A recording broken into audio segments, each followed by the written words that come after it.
This is Get Details, what you need to know.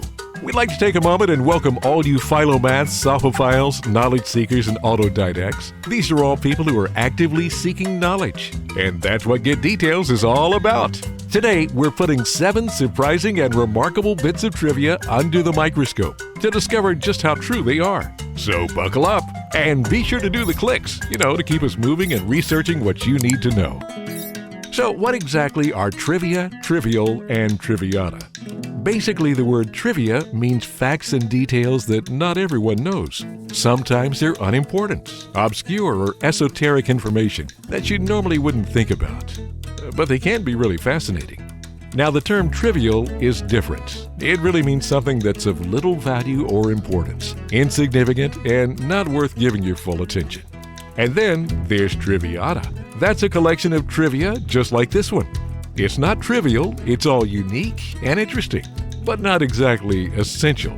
Trivia can enhance your general knowledge on a wide range of subjects, and it's just fun to know things. So let's kick this off at number 7. Humans can actually glow. Now, we've all seen that radiance that people have when they're in love or on the face of a mom-to-be. They do glow, but not in the way I'm talking about. According to Japanese researchers, humans can actually glow in the dark. But the thing is, the light is so truly faint, the human eye can't detect it. At least not a normal average eye, but who knows? There might be someone who could see it. The intensity of the light emitted by the body is about 1,000 times less than the sensitivity of our naked eye. And this wasn't infrared radiation caused by heat. They were actual photons of visual light. The glow is reportedly strongest in late afternoon, dimmest late at night. Next, at detail number 6, how many senses do we have? 5, right? Sight, hearing, taste, touch, and smell. Everyone knows that, but unfortunately, everyone's wrong. Humans have many more senses, depending on how you count them. Maybe as many as 21, possibly even more, depending on the person. But that boggles the mind. What could all these extra senses be? Well, let's count them down. First would be sight. We all understand how that works. At number 2 would be taste or gustation. But there are different types of taste too, like sweet, salty, sour, bitter, and umami. But for simplicity, let's call them all one sense. Taste, unlike sight, is a sense based on chemical reaction. At number 3 is touch, which is part of the somatosensory system that lets us feel our environment using our skin. Touch, it turns out, is distinct from pressure, temperature, pain, and even itch. Sense number 4, pressure. It's related to touch, but pressure is a specific type of sensation, like how soft or how hard an object is squeezing against our skin. Number 5 is itch or pruritus. I was surprised to find out that itch is different from other touch-related senses. The itch sensation is triggered in special receptors, which activate itching-sensing neurons in the skin. Moving on down the senses list, we're at number 6, thermoreception, or the ability to sense heat and cold. This really is more than one sense because there are 2 completely different types of thermoreceptors in the body. They're on the skin and in the brain. Next would be number 7, hearing. That's pretty simple. Music, sound, anything that makes a vibration is generally transmitted through the air to our eardrums. Sense number 8, smell or olfaction. It's a special sense that allows us to perceive odors. When we breathe in, tiny molecules called odorants stimulate special nerve cells in our noses. Some people have very sensitive noses, and they're able to detect hundreds of thousands of different odors. This sense combines with taste to produce flavor. So far, we've named 8 senses, which is 3 more than we learned about in school. But there are still quite a few more, like number 9, proprioception, also known as kinesia. It's the sense of self-movement, force, and body position. That's how you know for sure where all your body parts are, and that's why cops ask drunk drivers to close their eyes and touch their noses. Drinking apparently dulls this sense. But there are other aspects of proprioception that qualify as separate senses, like number 10, kinesthetic sense, which is very similar to kinesia, but does not include the sense of equilibrium or balance. And number 11, body awareness. This sense allows us to be aware of our body as a whole. Number 12 is called interoception. This sense lets us feel internal bodily sensations, like heartbeat and digestion. Next, at lucky number 13, nociception. That's a fancy word for pain. This is now viewed as its own unique sensory system. There are 3 distinct types of pain receptors: cutaneous in the skin, somatic in the bones and joints, and visceral in the body organs. Number 14 is equilibrioception. This is why you don't fall down. It allows you to keep your balance and sense of acceleration and directional changes. This sense also perceives gravity. This is Get Details, and we're moving on now to sense number 15. That's 3 times more than we originally thought. And it's stretch receptors. You'll find stretch receptors in the lungs, the bladder, the stomach, and gastrointestinal tract. A type of stretch receptor that senses dilation of blood vessels is also involved in certain headaches. Next at number 16 is chemoreceptors. They trigger the medulla in your brain so it can detect hormones and drugs in the blood. It's also involved in the vomiting reflex.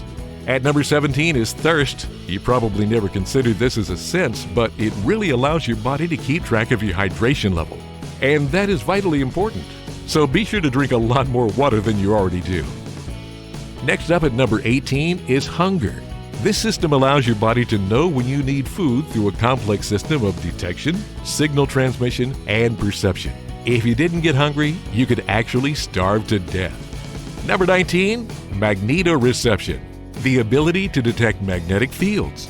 If you've ever known a person who always knew which way to go, had a great sense of direction, that's strong magnetoreception. Next at number 20, electroreception. How you perceive and interpret electrical fields. Not as well as certain fish and other marine mammals, but we can sense them, like the shock you get from a 9-volt battery on your tongue. And finally, it's sense number 21, chronoception, or sense of time. This one is debated because it's not just a single mechanism. It's a complete process that involves various parts of the brain. And it's interesting that the younger you are, the better your chronoception seems to be. So those are our 21 separate and unique senses. But that's just part of this list we're talking about. Let's move on down to our next bit of trivia at number 5. If you want to lose weight, move to the equator. People weigh less if they stand at the equator than if they stand on the North or South Pole. This is absolutely true. We did some math. We found, for instance, if something weighs 1,000 pounds at sea level, it will actually weigh less at the top of Mount Everest and more at the bottom of Death Valley. Because the further you are from the center of the earth, the less things and people weigh. It's strange, but true. Now, to be honest, your average Amazon scale probably is not going to be sensitive enough to tell the difference. But it is a real thing. So, how can we measure it? Well, we know the difference in gravity between sea level and the top of Mount Everest is about 99.99%. Now, there is a formula, and it's fairly straightforward. So that's approximately 0.03% per foot. So you see, you really have to be high up to notice any difference at all. But did you know Mount Everest is not the furthest point from the center of the Earth? It's true. The Great Mountain rises taller than any other on the planet, but due to the same fact that makes you weigh less at the equator, Mount Chimborazo in Ecuador is actually further away from the core of the planet, and therefore you actually weigh less there. The actual measurable height of Chimborazo is 20,549 feet. That's 8,483 feet or 2,686 meters shorter than Mount Everest. But due to the big old bulge at the equator, it's actually 2 miles further from the molten center of the Earth than Everest.